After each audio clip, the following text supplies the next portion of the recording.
Menko Polhukam tinjau penanganan karhutla di Kalimantan Selatan. Nelayan Kota Baru keluhkan beroperasinya kapal cantrang. Bupati Tapin buka Tapin Art Festival 2026.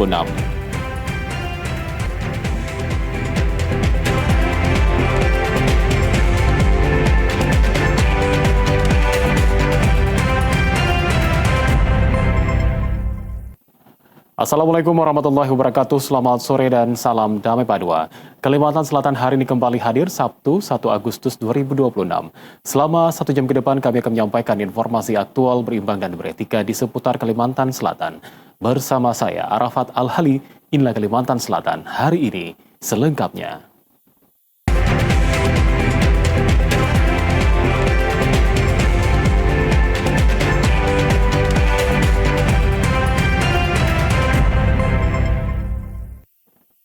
Lebih dari 500 kejadian karhutla, Menko Polhukam Jamari Caniago tinjau langsung penanganan karhutla di pos pantau Pengayuan, Banjarbaru.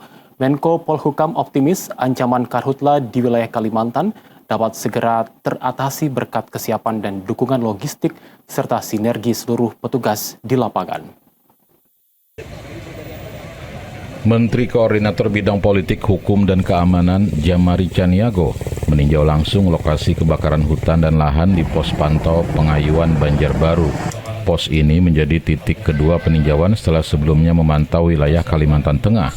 Menko Polhukam menjelaskan dengan dukungan penuh petugas gabungan serta fasilitas operasional di lapangan, proses pemadaman dan pengintaian titik api terus dimaksimalkan. Selain pemadaman darat, operasi modifikasi cuaca atau OMC juga disiapkan untuk memicu hujan buatan sebagai langkah efektif menangani lahan gambut. Saya merasa optimis bahwa ini bisa dikatakan karena semua dukungan tidak ada kesulitan yang bisa dia minta. Api sudah juga dikenal, sekarang operasi katakanlah pengintaian ada, bahkan untuk operasi modifikasi cuaca juga disiapkan, tinggal menunggu kondisi. Begitu ada kondisi itu mungkin menjelang sore begitu sudah bisa. Apabila terjadi malam hari tinggal koordinasikan saja dengan bandara supaya kita bisa terbang malam hari untuk melakukan modifikasi cuaca, karena itu sangat penting, karena dengan hujan yang buat itu bisa menyelesaikan masalah ini. Kepala BPBD Kalimantan Selatan Roni Eka Saputra mengatakan sampai saat ini sudah ada 6 kabupaten kota yang menetapkan siaga karhutla dengan kota Banjarbaru paling banyak kejadian. Meski demikian, ia memastikan karhutla masih terkendali. Kami mendirikan 5 posko lapangan, termasuk di sini ini adalah pos pantau ya, ini adalah pos pantau. Ya. Sampai dengan hari ini ada sudah sekitar 500 sekian kejadian. Namun semuanya berhasil diatasi, termasuk juga yang terjadi di belakang kita ini memang baru saja, karena memang daerah sini fenomenanya sekitar jam 10, jam 11 suhu permukaan meningkat sehingga rawan terjadi kebakaran hutan dan lahan. Menko Polhukam mengimbau masyarakat agar saling peduli terhadap lingkungan dengan mengedepankan kepentingan bersama. Penanganan terpadu ini diharapkan dapat mengendalikan sebaran titik api secara cepat dan segera memutus ancaman kabut asap di wilayah Kalimantan Selatan. Dituding menyebabkan perolehan ikan merosot, nelayan tradisional di Kabupaten Kota Baru berharap tindakan tegas terhadap kapal cantrang yang memasuki wilayah tangkap mereka. Nelayan tradisional di Kabupaten Kota Baru mengeluhkan masuknya kapal cantrang di wilayah tangkap mereka. Keberadaan kapal yang seharusnya beroperasi secara terbatas ini sempat terekam di perairan Kecamatan Pulau Sembilan. Menggunakan alat tangkap yang menyapu dasar lautan, aktivitas kapal cantrang dituding telah menyebabkan perolehan ikan nelayan merosot. Setelah tak berhasil menghalau kapal yang umumnya berasal dari Pulau Jawa ini, nelayan pun mengadu ke DPRD Kabupaten Kota Baru dengan harapan ada tindakan tegas dari pihak yang berwenang. Ya, dampaknya ke situ semua karena alatnya ini kan sama halnya bahasanya itu pukat harimau. Jadi dia nyisir di dalam dasar laut. Tiap hari kami operasi yaitu menurun terus, tidak sesuai dengan pengeluaran bahan bakar dengan hasil yang kami dapatkan. Karena ini momen persoalan perut, jadi suatu apabila nanti tidak ada tindakan dengan sendirinya, kami sebagai masyarakat artinya satu prinsip, lebih baik mati di ujung keris daripada mati kelaparan. Menyikapi aduan ini, DPRD Kabupaten Kota Baru dalam rapat dengar pendapat dengan para nelayan memberikan sejumlah rekomendasi kepada pemerintah daerah dan aparat penegak hukum, diantaranya agar melakukan patroli bersama secara rutin, menambah posko pengawasan di wilayah strategis, serta menyiapkan sistem aduan cepat. Kemudian tadi yang sudah kita sepakati untuk rekomendasi yang kami buat, yang pertama operasi besar atau patroli rutin bersama antar berbagai pihak, dari Polairut, dari Angkatan Laut, Basarnas, kemudian dari kami nanti. Kemudian diharapkan untuk semua pihak untuk melakukan pengawasan, dan dari penindak hukum juga akan diharapkan melakukan penindakan terhadap pelanggaran-pelanggaran dari nelayan kapal cantrang tadi. Sementara itu, rapat dengar pendapat juga dihadiri instansi terkait yang terdiri dari Dinas Perikanan, Kepolisian, TNI Angkatan Laut, dan PSDKP. Penanganan terhadap kapal cantrang diklaim sudah sering dilakukan, namun terkendala armada yang tidak memadai dan kondisi cuaca. Dari Kota Baru, Fitri, kontributor TVRI Kalimantan Selatan. Satreskrim Polres Tapin berhasil mengungkap praktik pengemasan ulang minyak kita menjadi minyak premium. Aparat mengamankan 3.240 botol minyak goreng dengan ukuran 350 ml. Setelah sukses melancarkan aksinya di berbagai daerah di Indonesia dan salah satunya di Kabupaten Hulu Sungai Selatan, sebanyak 22 orang tersangka pengemasan ulang minyak goreng merek Minyak Kita menjadi minyak goreng premium berhasil diringkus jajaran Satreskrim Polres Tapin. Puluhan pelaku ini diamankan saat sedang melancarkan aksinya di Kecamatan Binuang. Para pelaku mengemas ulang minyak kita ke dalam botol kemasan premium dengan merek emas kita dengan ukuran 350 ml. Namun saat dilakukan pengukuran ulang, satu botol minyak goreng hanya berisi 300 sampai 320 ml saja. Padahal konsumen membeli minyak ini seharga Rp9.000 per botolnya. Kapolres Tapin AKBP Weldy Rozika mengatakan modus para pelaku untuk menggait korbannya dengan program tebus murah produk lainnya. Membeli produk lain akan dapat membeli minyak goreng seharga Rp3.000.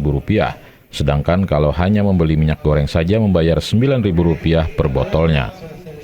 Dan ditemukan bahwa minyak itu yang di labelnya tertulis 350 liter, namun hanya ditemukan rata-rata itu sebanyak 320 mililiter sampai 300 mililiter yang paling kecil. Jadi pengemasannya tidak sesuai dengan aturan sehingga isinya pun bervariasi. Jadi dalam satu packingan itu yang sebanyak 24 itu ada yang isinya 320 ml sampai 300 ml. Jadi sangat merugikan masyarakat apabila itu dijual. Untuk mempertanggungjawabkan perbuatannya, para tersangka dijerat dengan pasal 10 Undang-Undang Nomor 8 Tahun 1999 tentang perlindungan konsumen dengan ancaman penjara maksimal 5 tahun. Kebakaran meluluh lantakan sebuah gudang pengepul rongsokan di Jalan Raya Stagen, kilometer 6, Desa Sungai Taib, Kecamatan Pulau Laut Utara, Kabupaten Kota Baru. Raungan sirene mobil pemadam kebakaran memecah keheningan di ruas Jalan Raya Stagen, kilometer 6, Desa Sungai Taib, Kecamatan Pulau Laut Utara, Kabupaten Kota Baru, Sabtu dini hari sekitar pukul 03.30 WITA. Puluhan petugas pemadam kebakaran berjibaku menyemprotkan air ke sebuah bangunan di tepi jalan yang sedang terbakar hebat dan diselimuti asap putih tebal. Bangunan yang dilalap api ini merupakan gudang pengepul rongsokan yang cukup besar dan penuh tumpukan beragam jenis barang bekas seperti kardus dan plastik yang mudah terbakar. Di tengah upaya pemadaman api, beberapa kali terdengar suara ledakan dari dalam gudang yang sudah jadi arang. Pemilik gudang Tabroni menyaksikan kebakaran meluluh lantahkan tempat usaha yang susah payah dirintisnya sejak 2012 silam. Ia mengatakan sedianya hari ini ada pengiriman satu truk fuso bermuatan 22 ton rongsokan senilai Rp450 juta ke Surabaya. Namun semuanya kini lenyap akibat kebakaran yang belum diketahui penyebabnya. Kalau masalah kejadiannya tidak tahu pasti ya, Pak. Cuma timbul-timbul ada bubuhannya sekitar sini bilang habis gudang kamu kebakaran, nggak ada. Maksudnya itu nggak tahu awal dari mananya itu timbul besar, habis ludes kayak itu. Barang apa aja yang terbakar? Itu barang yang kebakar itu kayak kardus, besi tua, kayak gitu. Barang bekas semua. Kalau kerugian kan kira-kira Perkiraan 450-an kayak itu, kurang lebihnya. Rencana kan mau ngirim hari ini kardusnya. Tapi ya sudah kena musibah seperti ini yang nggak jadi ngirimnya. Sementara itu hingga pagi menjelang, petugas pemadam kebakaran terpantau masih bertahan di lokasi lantaran api belum sepenuhnya mati. Puluhan ribu liter air terus disiramkan untuk melokalisir kebakaran agar tidak merembet ke lahan di sekitarnya. Di sisi lain, kemacetan lalu lintas sempat terjadi karena ruas jalan menuju dalam kota tak bisa dilewati. Pengguna jalan juga terganggu asap pekat yang menyebar dari lokasi kebakaran. Dari Kota Baru, Fitri, kontributor TVRI Kalimantan Selatan. Informasi lain akan kami hadirkan usai jeda. Tetaplah bersama kami di Kalimantan Selatan hari ini.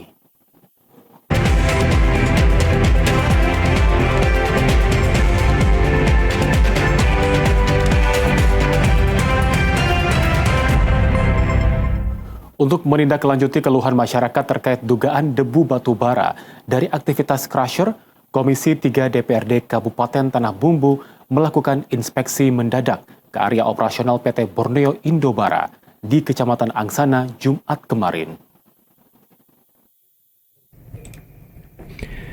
Sidak dipimpin Wakil Ketua Komisi 3 DPRD Tanah Bumbu, Iwayan Sudarma, didampingi anggota Andi Susilo, Asri Noviandani, dan Said Sultan Hasan. Turut menyaksikan Camat Angsana, Kepala Desa Mekar Jaya, Sekretariat DPRD, serta perwakilan Dinas Lingkungan Hidup Kabupaten Tanah Bumbu. Wayan mengatakan pengawasan dilakukan setelah DPRD menerima laporan masyarakat mengenai debu batu bara yang diduga mengganggu aktivitas warga di sekitar kawasan operasional perusahaan, yakni terkait dugaan debu batu bara akibat aktivitas crusher yang mengotori lingkungan permukiman. Sayangnya saat melakukan peninjauan, rombongan tidak menemukan debu berterbangan seperti yang dikeluhkan warga. Menurut Wayan, kondisi tersebut disinyalir karena perusahaan telah menindaklanjuti rekomendasi Dinas Lingkungan Hidup dengan melakukan penyiraman di area operasional. Meski demikian, ia mengingatkan agar upaya pengendalian debu tidak hanya dilakukan saat ada pengawasan, namun harus dilakukan secara konsisten, terutama pada musim kemarau. Pihaknya menegaskan terus mengawasi pelaksanaan pengendalian debu di kawasan industri ini, tak menutup kemungkinan sidak juga dilakukan ke perusahaan lainnya. Memberikan rekomendasi agar apa-apa yang sudah dilaksanakan terkait dengan permintaan kita dalam rekomendasi itu dilaksanakan dan dipertahankan. Karena kita khawatir kemarau ini akan panjang. Kalau hanya pada saat tertentu saja disiram, kita khawatir nanti debu ini akan berpengaruh lagi ke pemukiman. Izin Pak, jadi pada intinya hari ini sudah tidak ada debu Pak ya? Ya, hari ini. Tapi kalau sebelumnya Pak? Kalau sebelumnya hasil dari aspirasi masyarakat, laporan masyarakat sama dengan video-videonya itu memang debunya luar biasa.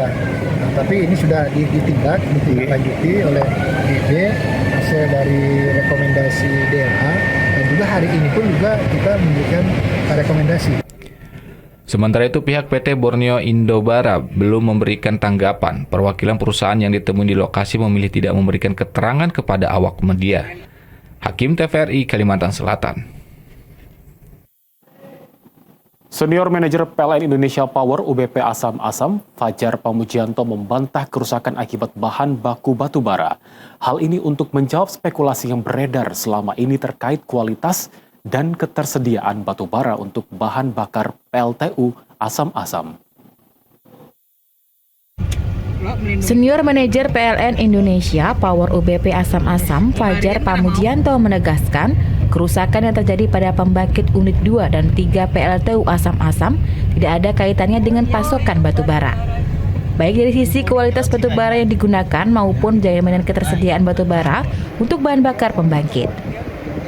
Saat ini menurut Fajar, di stok pila yang ada di lokasi PLTU Asam Asam, batu bara tersedia dengan aman untuk kebutuhan 15 hari ke depan. Menyampaikan terkait dengan menanggapi isu kerusakan dan mengaitkan terkait dengan kondisi batu bara. Terkait dengan kondisi kerusakan yang ada di generator ini, tidak ada korelasinya sama sekali dengan kerusakan yang ada di generator. Korelasi kondisi ataupun kerusakan yang ada di generator ini murni dari sisi teknik, dari sisi kondisi pengoperasian, dari sisi kondisi kondisi yang tidak terjadwalkan, gitu ya. Memang di luar kapasitas dan kemampuan kami bahwa kejadian kerusakan ini bisa terjadwalkan. Fajar juga menegaskan terkait perbaikan 2 unit pembangkit PLTU Asam-Asam dilakukan secara maraton 24 jam dengan sistem shift.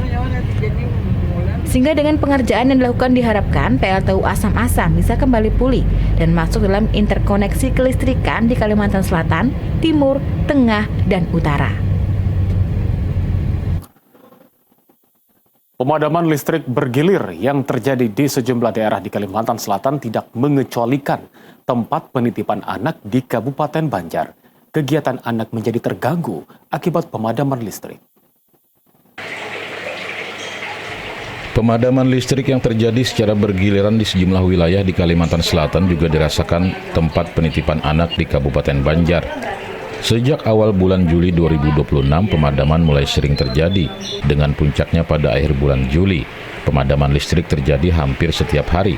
Ketua Yayasan Insan Salam Nur Hayati mengatakan pemadaman listrik sangat mengganggu aktivitas anak-anak, khususnya di siang hari. Cuaca yang panas dan udara yang pengap tanpa bantuan pendingin ruangan membuat anak-anak menjadi tidak nyaman berkegiatan maupun tidur siang. Tidak hanya membuat anak-anak tidak nyaman berkegiatan, pemadaman listrik juga mengancam masa penyimpanan ASI yang dititipkan para ibu kepada anak-anaknya di penitipan.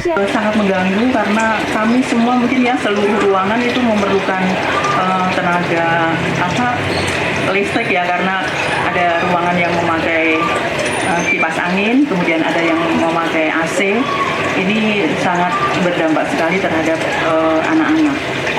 Terus gimana sih cara ibu dan para karyawan di sini tuh mengatasi permasalahan yang ada sekarang? Untuk sementara ini paling kita dengan membuka ventilasi, seluruh ventilasi yang ada dibuka sampai pintu dibuka, kemudian pengasuhnya menjaga di pintu agar anak-anak tidak tetap di dalam ruangan, tetapi udara biar sirkulasi bisa masuk.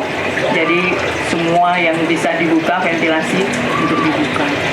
Pihak yayasan berharap pemadaman listrik dapat segera berakhir demi kenyamanan bersama.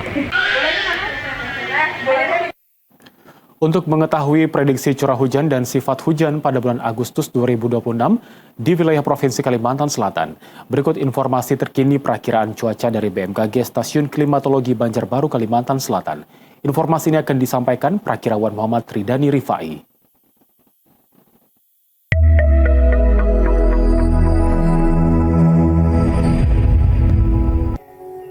Pemirsa, kami dari BMKG Stasiun Klimatologi Kalimantan Selatan akan menyampaikan update dinamika atmosfer serta prediksi curah hujan dan sifat hujan bulan Agustus tahun 2026 untuk wilayah Kalimantan Selatan. Bersama saya, Muhammad Ridani Rifai, mari kita simak informasi selengkapnya. Pemirsa, saat ini sebagian wilayah Kalimantan Selatan bagian barat telah memasuki musim kemarau meliputi wilayah Banjarbaru, Banjarmasin, Barito Kuala, Tapin, bagian besar Hulu Sungai Tengah, Hulu Sungai Selatan, dan Banjar. Meskipun demikian, hujan masih berpotensi terjadi. Namun, intensitas dan frekuensinya diprediksi tidak setinggi dan tidak sesering dibandingkan bulan sebelumnya. Berdasarkan hasil pemantauan dinamika suhu muka laut di Samudra Pasifik bagian tengah dan timur, indeks ENSO pada akhir Juni 2026 tercatat secara positif 1,69, yang menunjukkan fenomena El Nino berada pada fase aktif. BMKG memprediksi kondisi ENSO tersebut akan terus bertahan hingga Agustus 2026 dengan intensitas kuat sehingga berpotensi mengurangi curah hujan di sebagian wilayah Indonesia termasuk Kalimantan Selatan. Sementara itu, pada Juli 2026, indeks ocean dipole tercatat sebesar negatif 0,367 yang menunjukkan kondisi masih berada pada fase netral.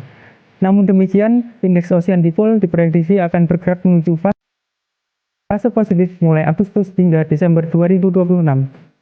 Kondisi ini berpotensi mengurangi pembentukan awan hujan di wilayah Indonesia bagian barat sehingga dapat memperkuat pengaruh musim kemarau. Ditinjau dari kondisi anomali suhu muka laut, saat ini sebagian besar perairan Indonesia berada pada kondisi normal hingga hangat, termasuk wilayah perairan sekitar Kalimantan Selatan. Untuk Agustus 2026, suhu muka laut di wilayah Kalimantan Selatan diprediksi tetap berada pada kondisi normal hingga lebih hangat dengan nilai anomali berkisar negatif 0,5 derajat Celcius hingga positif 0,2 derajat Celcius. Selanjutnya, kondisi monsun Asia saat ini terpantau tidak aktif pada akhir Juni 2026 dan diprediksi tetap tidak aktif hingga pertengahan Agustus 2026. Di sisi lain, monsun Australia telah aktif sejak awal April 2026 dan diprediksi tetap aktif hingga Agustus 2026 dengan intensitas yang mendekati klimatologisnya. Kondisi ini menunjukkan sebagian besar wilayah Indonesia saat ini telah memasuki awal musim kemarau. Hal ini ditandai dengan mulai melemahnya pengaruh monsun Asia yang membawa massa udara basah dan semakin dominannya aliran massa udara kering dari Australia. Berdasarkan hasil pemantauan, aliran massa udara di wilayah Kalimantan Selatan saat ini secara umum berasal dari timur dengan kecepatan angin berkisar 2 hingga 6 meter per sekon.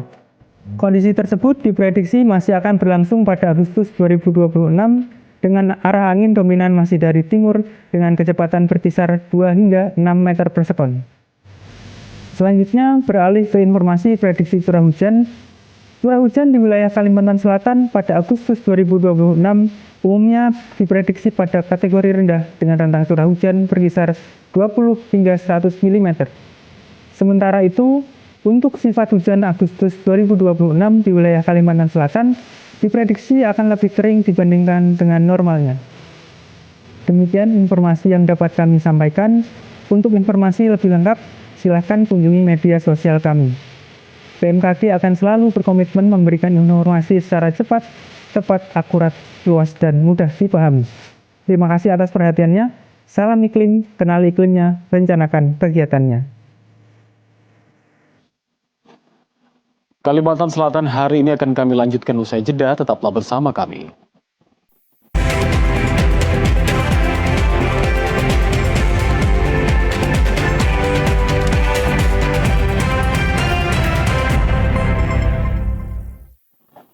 Desa Karang Jawa Muka, Kecamatan Padang Batung, Kabupaten Hulu Sungai Selatan, menjadi calon desa percontohan anti korupsi di Kalimantan Selatan.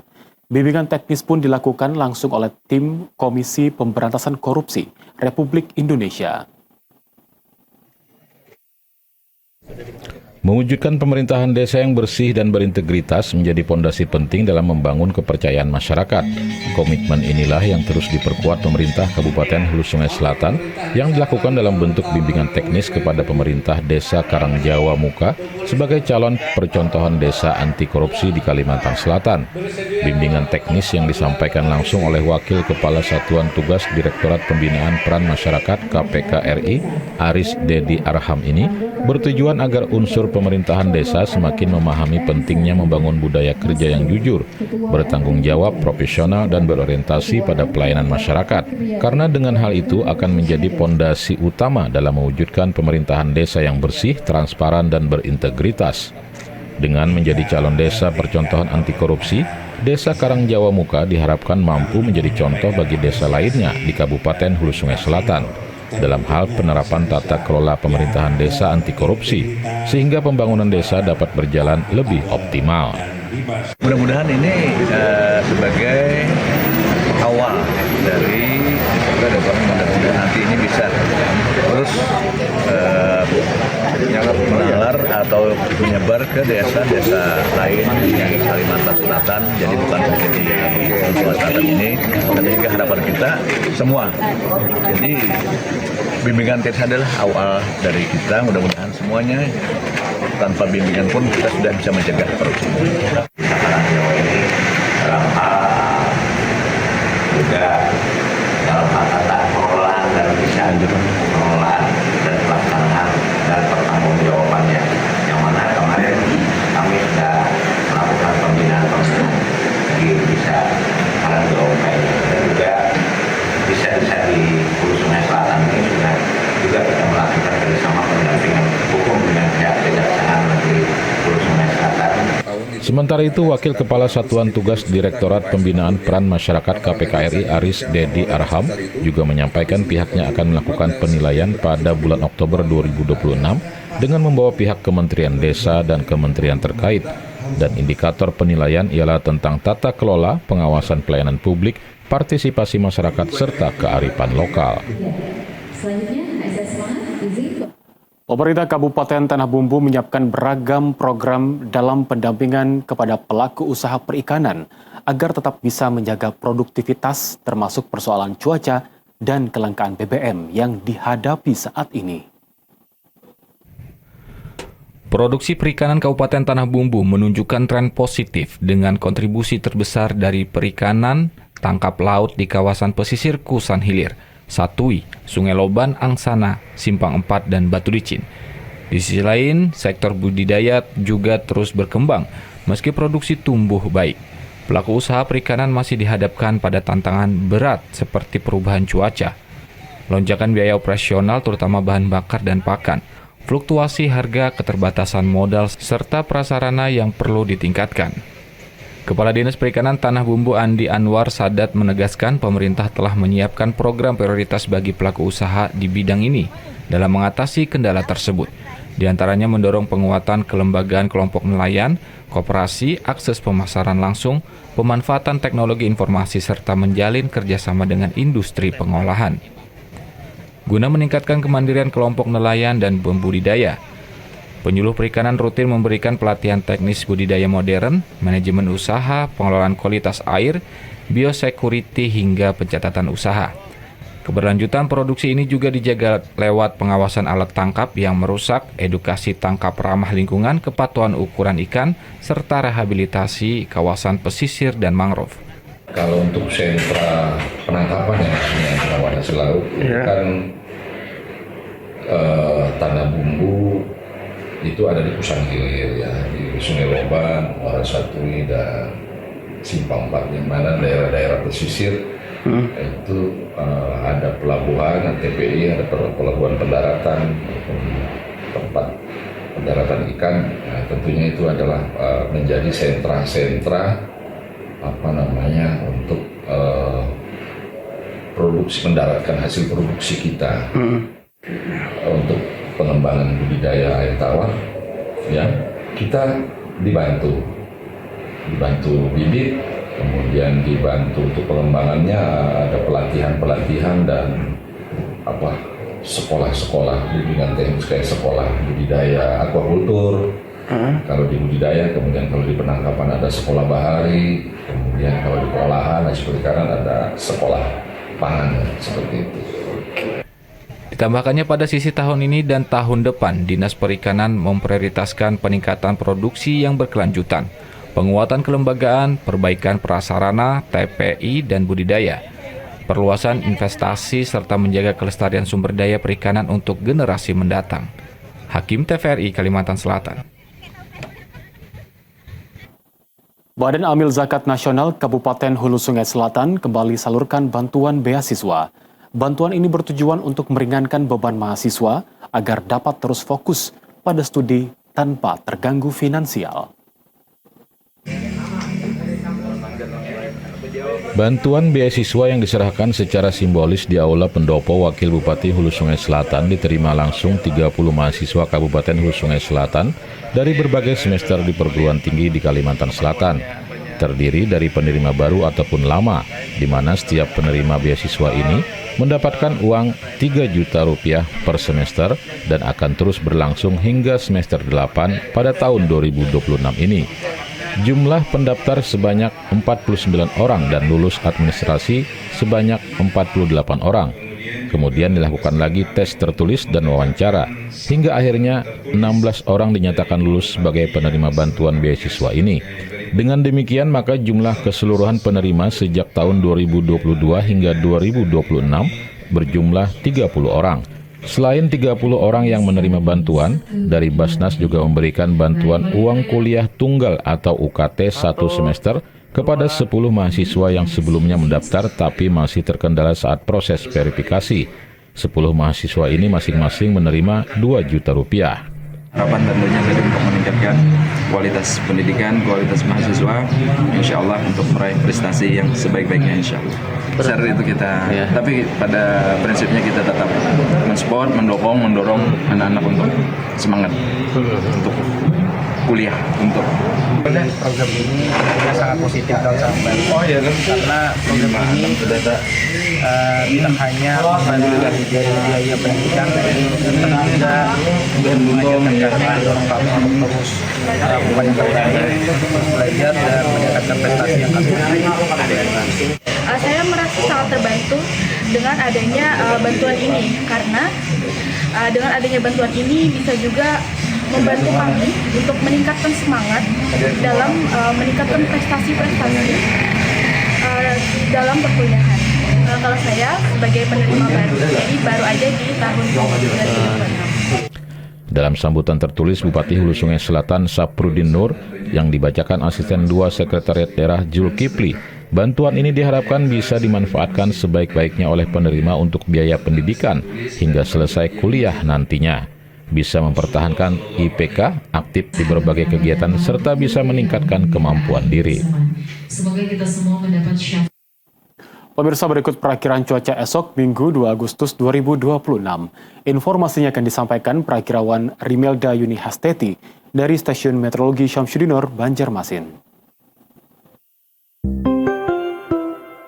Halo Sobat Cuaca, jumpa lagi dalam update perakiraan cuaca wilayah Kalimantan Selatan yang berlaku untuk esok hari Minggu 2 Agustus 2026.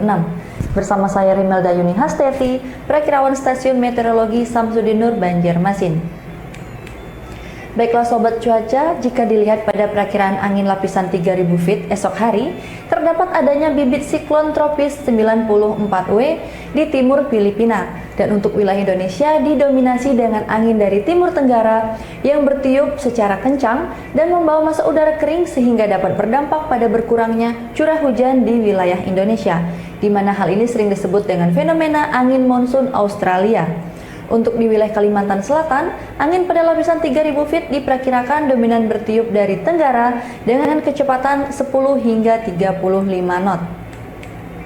Untuk kondisi cuaca wilayah Kalimantan Selatan pada esok hari, angin permukaan diperkirakan dominan bertiup dari arah timur laut hingga tenggara dengan kecepatan 6 hingga 20 km per jam. Suhu udara berkisar antara 22 hingga 34 derajat Celcius dengan kelembaban udara berkisar antara 46 hingga 98%. Selanjutnya untuk perakiraan cuaca pada dini hari, secara umum cuaca diperkirakan cerah di seluruh wilayah kota dan kabupaten di Kalimantan Selatan. Begitupun untuk perakiraan cuaca pada pagi hingga siang hari, di mana cuaca didominasi dengan cuaca cerah di hampir seluruh wilayah kota dan kabupaten di Kalimantan Selatan.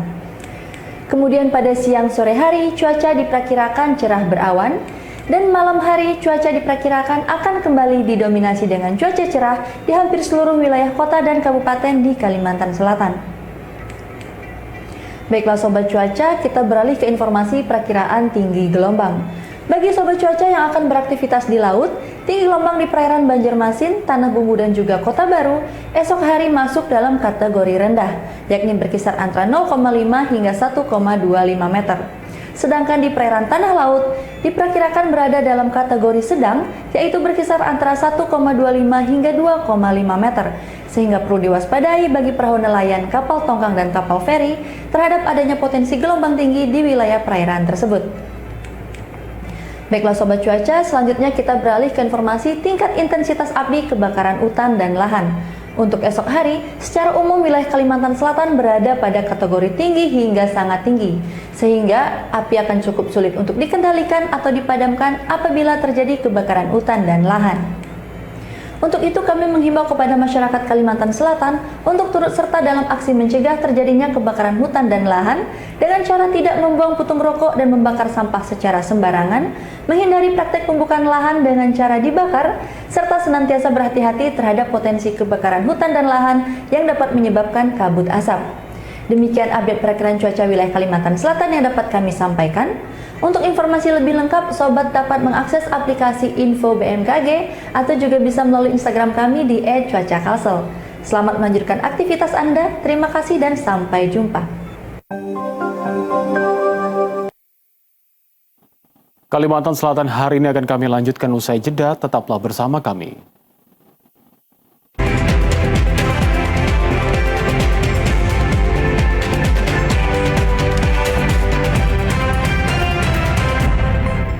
Nasib 37 jemaah asal Kabupaten Hulu Sungai Tengah yang sempat gagal berangkat umroh pada 20 Juli 2026 lalu akhirnya mendapat kepastian. Puluhan jemaah calon umroh ini telah diproses verifikasi daftar nama dan administrasi sebelum keberangkatan pada 2 Agustus 2026 mendatang. Setelah sempat tertunda berangkat umroh pada 20 Juli 2026 lalu, sebanyak 37 jamaah asal Hulu Sungai Tengah akhirnya bisa bernafas lega. Mereka kini telah mendapat jadwal keberangkatan baru melalui travel Embun Nabawi. Puluhan jamaah tersebut akan diberangkatkan pada 2 Agustus 2026 mendatang. Setelah sebelumnya telah melalui proses verifikasi daftar nama dan administrasi. Mereka dijadwalkan akan menjalani serangkaian ibadah di Tanah Suci selama 12 hari ke depan dan diperkirakan kembali ke tanah air pada 14 Agustus 2026 mendatang. Jadi alhamdulillah kan kita di kedatangan jamaah yang mereka yang di tanggal 20 Juli kemarin yang gagal berangkat itu, jadi mereka sendiri yang datang ke sini meminta pertolongan dengan kita untuk bisa diberangkatkan gitu kan. Nah jadi alhamdulillah kita bisa membersamai mereka untuk berangkat di tanggal 2 Agustus sebanyak 37 fax. Pihak travel mengimbau dan mengingatkan agar para jamaah selalu menjaga kesehatan fisik serta segera melakukan serangkaian cek kesehatan dan vaksinasi sebelum hari keberangkatan. Menyikapi permasalahan travel umroh yang gagal memberangkatkan calon jemaahnya, Forum Komunikasi Penyelenggara Travel Umroh dan Haji Khusus atau FK Patuh Kalimantan Selatan telah melakukan langkah koordinasi dengan Dirjen Haji dan Umroh serta KJRI, di mana saat ini 38 orang jemaah umroh masih tertahan di Jeddah dan 175 jemaah gagal berangkat akibat mismanagement. Kasus gagal berangkat umroh travel Hijaz Safar yang terjadi di Kabupaten Hulu Sungai Tengah, masyarakat kembali dihebohkan dengan kasus gagal berangkat 175 calon jamaah umroh Syakira Travel Banjarmasin. Tak hanya itu, berdasarkan data yang dihimpun Forum Komunikasi Penyelenggara Travel Umroh dan Haji Khusus FK Patuh Kalimantan Selatan, saat ini 38 jamaah umroh Syakira Travel masih tertahan di Jeddah dan tidak bisa pulang ke Banua.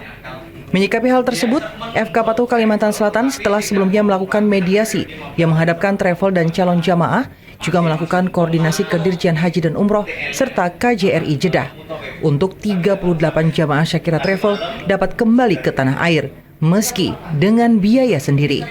Mengingat pihak travel menyatakan ketidaksanggupannya untuk bertanggung jawab kepada jamaah yang tertahan di Jeddah. Ketua FK Patuh Kalimantan Selatan Saridi Salimin mengatakan, satu kasus batal berangkat travel Hijaz Safar adalah penipuan dan kasus gagal berangkat dan terlantarnya jamaah di Jeddah adalah mismanagement dengan pola menjual harga paket umroh di bawah dari harga logis keberangkatan ke Tanah Suci. Langsung koordinasi dengan Dirjen, kemudian dengan KJRI sudah ditangani. Mudah-mudahan segera ada solusi. Karena memang dari apa yang kita himpun itu pihak travel memang sudah angkat tangan, nggak bisa memulangkan. Termasuk yang tadi yang keberangkatan tadi angkat tangan juga. Iya, sama. Ini karena hangus pesawat kan biaya. Terlepas dari itu kita masih belum tahu apakah hangus apa bisa nggak terbit itu. Pak, yang dua ini terdaftar tidak Pak di FK Patuh? Kalau yang Syakira memang anggota kita, tetapi kalau yang Hijaz Safar bukan. Dengan kejadian kasus gagal berangkat umroh ini, FK Patuh Kalimantan Selatan kembali mengimbau masyarakat untuk bisa cermat dan cerdas untuk menentukan biro penyelenggara haji dan umroh dengan tidak tergiur harga murah dengan 6 pasti. Pastikan travel berizin, pastikan jadwalnya, pastikan penerbangannya, pastikan akomodasi dan fasilitasnya, pastikan visanya, dan pastikan tour leader bersertifikasi. Pengurangan dana transfer ke daerah atau TKD karena efisiensi sangat berdampak pada kemampuan fiskal daerah. Akibatnya juga mengancam pada pemotongan tunjangan kinerja.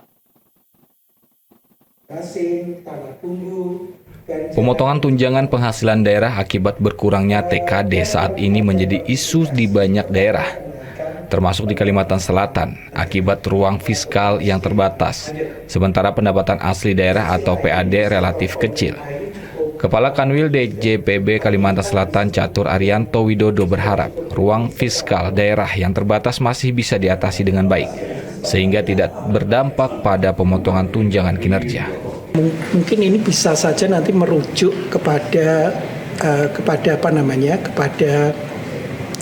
pernyataan yang sudah disampaikan juga ya, disampaikan oleh masing-masing pemerintah daerah barangkali, karena kemudian juga bisa merujuk kepada kalau yang terkait dengan P3K kan kemarin juga ada pertemuan kalau tidak salah di tingkat nasional yang sudah dimuat di koran juga. Kami tidak perlu mengungkapnya secara lebih lanjut, tapi mungkin yang perlu kami sampaikan memang perlu untuk melakukan efisiensi lah, kira-kira seperti itu, karena kemudian dengan keterbatasan kapasitas fiskal itu menjadi hak dari pemerintah daerah untuk bisa melakukan. Tapi harapan kami sih mudah-mudahan itu tidak mempengaruhi pembayaran dari tunjangan kinerja apabila kemudian pemerintah daerah itu kemudian memberikan TPP kepada ASN daerah. Sementara terkait dengan nasib pegawai pemerintah dengan perjanjian kerja atau P3K, menurut Catur, pemerintah melalui Menteri Keuangan juga berusaha mencari solusi, termasuk soal anggaran yang dikeluhkan pemerintah daerah dengan beban gaji P3K. 9 partai politik peraih kursi DPRD Provinsi Kalimantan Selatan mendapatkan dana dari pemerintah Provinsi Kalimantan Selatan sesuai raihan suara sah pemilu 2024 lalu. Kalimantan Selatan melalui staf ahli Gubernur Kalimantan Selatan Adi Santoso menyerahkan dana dari Kesbangpol Provinsi Kalimantan Selatan kepada 9 parpol di DPRD Kalimantan Selatan. Penerima dana ini adalah 9 partai politik peraih kursi di DPRD Provinsi Kalimantan Selatan sesuai dengan raihan suara sah yang diperoleh pada pemilu legislatif 2024 yang lalu. Gubernur berpesan agar dana yang diserahkan 60%-nya digunakan untuk pendidikan partai politik bagi masyarakat termasuk konstituen partai politik yang diiringi dengan kewajiban laporan pertanggungjawaban. Sementara untuk 40%-nya dapat digunakan untuk kesekretariatan partai politik penerima dana sesuai dengan peraturan Menteri Dalam Negeri. Pak Gubernur dari dana hibah yang disalurkan pada tahun anggaran 2026 ini bisa dioptimalkan sesuai dengan peraturan perundang-undangan yang berlaku. Kalau tidak salah 60% itu sekurang-kurangnya dibelanjakan untuk kepentingan masyarakat, untuk pendidikan politik masyarakat, kemudian pelaksanaan pelatihan pendidikan kesadaran masyarakat. Partai politik diharapkan dapat mempertanggungjawabkan dana yang diserahkan sesuai dengan aturan yang ada dan diharapkan dapat bermanfaat untuk menggerakkan aktivitas ekonomi di masyarakat berupa pendidikan politik di masyarakat. Informasi lain akan kami hadirkan usai jeda, tetaplah bersama kami di Kalimantan Selatan hari ini.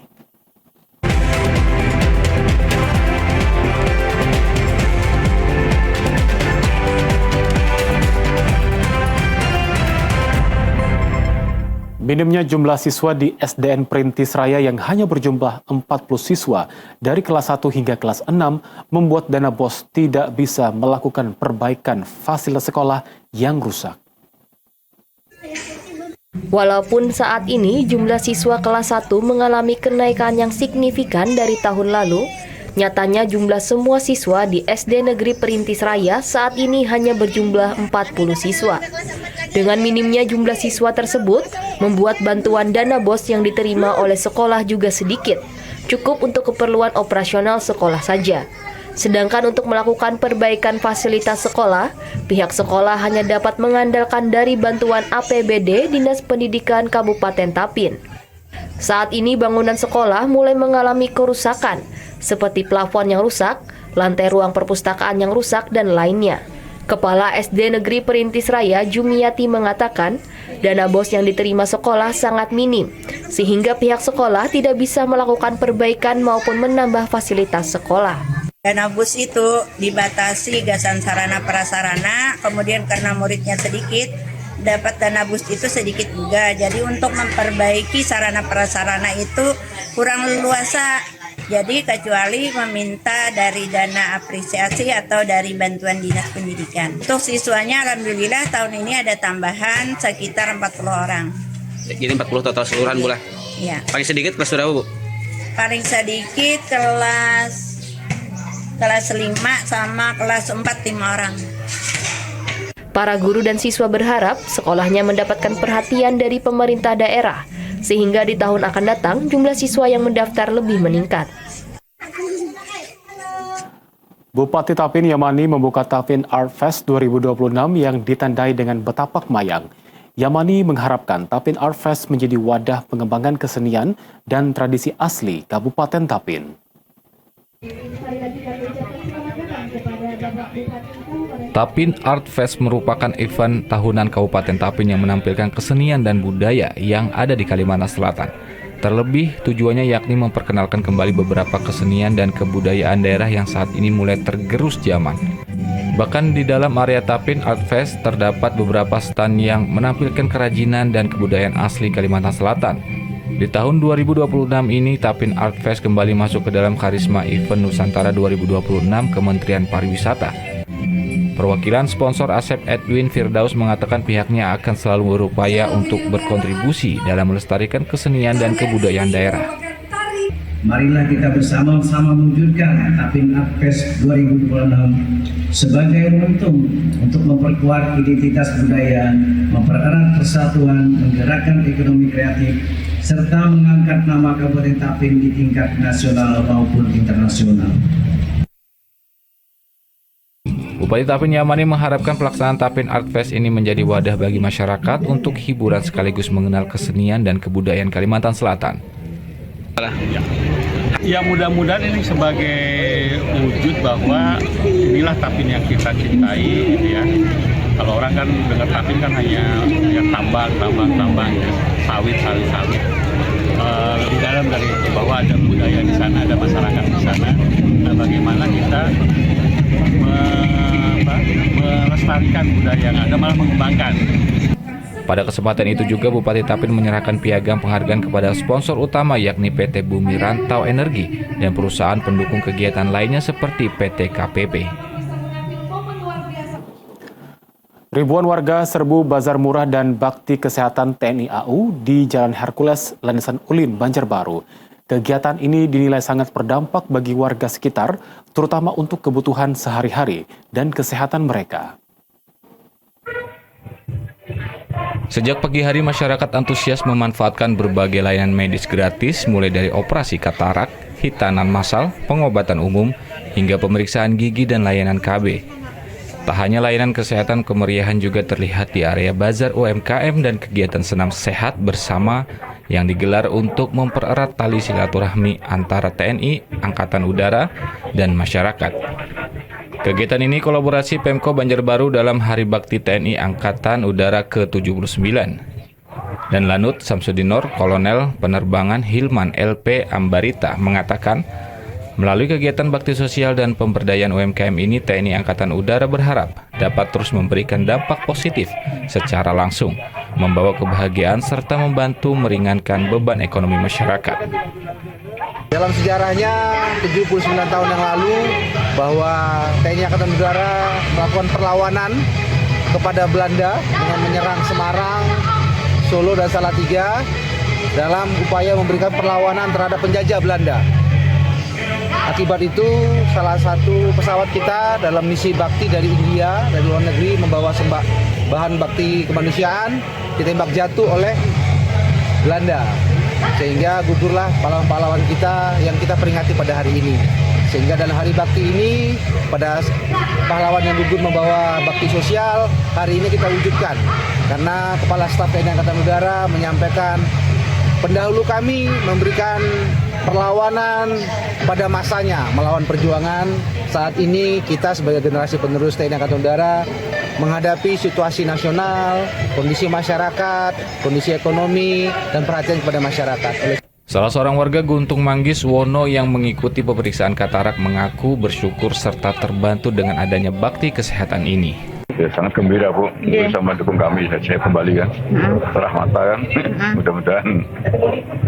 Sudah lama kah Pak kena katarak? Kan ada kurang lebih mungkin 2 tahunan lah. Oke.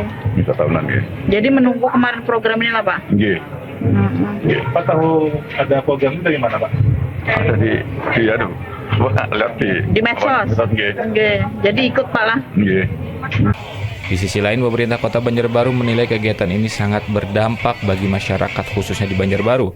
Kegiatan ini diharapkan terus berkelanjutan, tidak hanya terfokus di landasan ulin tetapi juga menjamah daerah terluar Banjarbaru.